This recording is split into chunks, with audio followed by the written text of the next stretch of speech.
What's going on, everybody? It's Matt with Hitmen Sports. We're back here with episode 10 of our podcast. I'm here with just Tommy today. Sean's off this week. How are we doing today?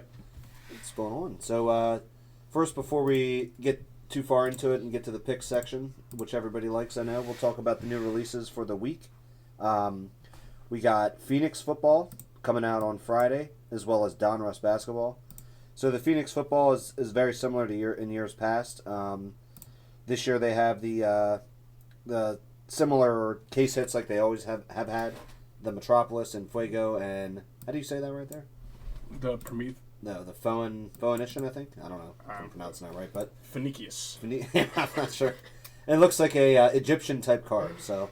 Anyway, there's 3 different case hits you can get out of the Phoenix. We'll have some breaks of that on Friday. I'll let Tommy touch on that then when we get to that. But, of course, Phoenix at the price point... It's in line with Absolute, maybe slightly less for the prices, so you can get some good value cards out of this. Tons of parallels, so it's always a solid product. So yeah, we'll have that on Friday, and then the other release on Friday is Donruss basketball. So there haven't been a whole lot of 23-24 basketball releases yet. So this is to this date going to be like the nicest one you can get. A little bit step up from Hoops. Of course, you can get that Wemby cards. The Thompson twins are also in this as well, so it's all the new class. But you can get the they have the rated rookie press proofs on here, and like the optic preview type things, as well as the case hits in this are the night moves and the animation cards, which, in my opinion, the animation basically looks just like the manga, but it's still a nice design. So that'll release on Friday. We'll have some of that for sale on our website, or if you're listening to this and you're interested, just reach out to us and we can hook you up with some. So next we'll go into the breaks for the week. I'll let Tommy touch on that here for a moment. Yeah, so starting tomorrow, we'll have another one of the Absolute breaks before we get to a little bit of Phoenix on Friday. It should be Friday, right? Sorry. Yeah, it comes out on Friday, yep. So it should be a good end to the Absolute. It's definitely been a lot of fun. We've gotten one of the Gold Kabooms, Gold Explosive last week. Definitely was a lot of fun. So we'll finish off that, and then we'll get to Phoenix this weekend. It's one of the better, I would say, buys of the beginning of the year, especially if you're going to get off some of these early sales. Yeah. Stroud should still be a really good sell. The 2 playoff teams are definitely going to sell as far as the case hits, whoever hits the Super Bowl MVP and all that other stuff. So definitely look out for that. Should be a lot of fun. Plus, you got like your really first... not necessarily like a premier product, but you get a little bit more of a cheaper color wheel collect, which is always a little bit more of a chase for people. So look out for that as well. You can get some RPAs in this one too, and some plenty of different parallels in each box. And hopefully some good autos. I mean, oh, absolutely. You get 2 autographs, 32 autographs in a case, so it's always solid. But so I guess we'll move on to the pick segment for the week now. So Sean's not here this week, but he did give us his picks, so when we get to each team, we'll talk about that. But first of all, we'll go over from last week. Sean was 5-1, Tommy was 4-2, and I was 2-4 because I just picked the opposites of what I really thought was going to happen, just for the hell of it, just to be different. But it is what it is. So then that brings us to an overall record for the season of Sean is 28-20, Tommy is 29-19, and I am 24-24. So the first week of the game for this week is KC and Baltimore. Sean's pick was KC. I'm not really sure what his reasonings were, but I could imagine. In this game here, I'm going to let Tommy talk first, and I'll go into what I was going to say. But yeah, Sean took KC. So go ahead. Oh no, yeah, it's going to be a great game. I'm excited about it. The only thing that I can say is that I just am going to take the hotter team in my opinion. I think Baltimore is just kind of on a wrecking crew right now, and they definitely won. They definitely won it. And I'm not saying that KC doesn't, but they've been there.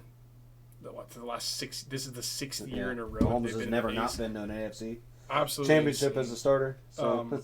It's hard to bet against him, but I'm just going to take the Ravens because I think that offense and defense. It's the first time the Ravens really have a complete offense and defense. You can't say that about any of the other teams in the past, right. And I just think that this is the year they take it.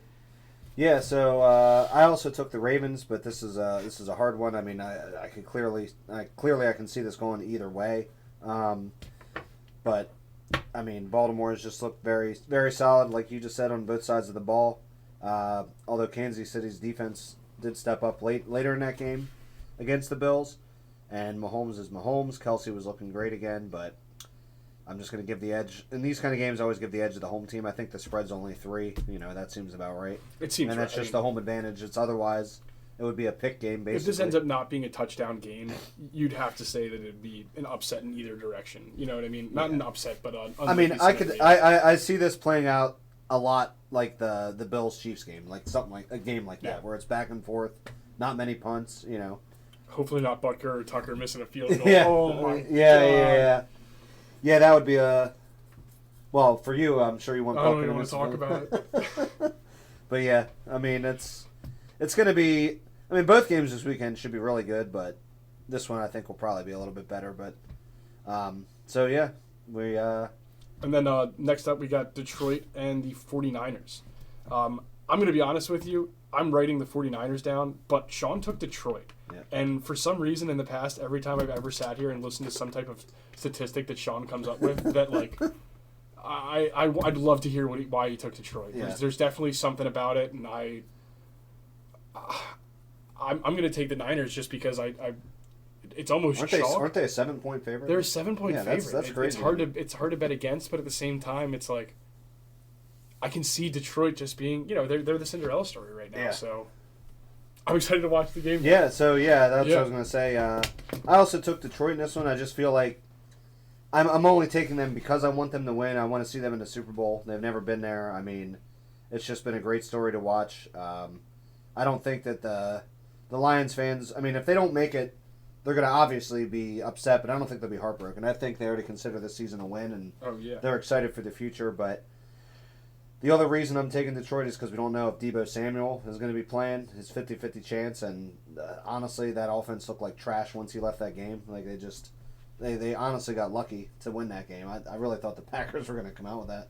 They had it, and but it is what it is, The Packers just couldn't close it. Yeah, they had that game. It was theirs to lose, and they lost it. It's impossible for you to have a different feeling on that. The Packers lost that game, but the 49ers did not. Again, they have a very promising future. They might be the youngest, if not, they're one of the youngest teams. I think they are the youngest team. Yeah, and look at, what does it say about Aaron Rodgers? Come on. It's crazy, yeah. He leaves, and it's basically the same team with a few more rookies.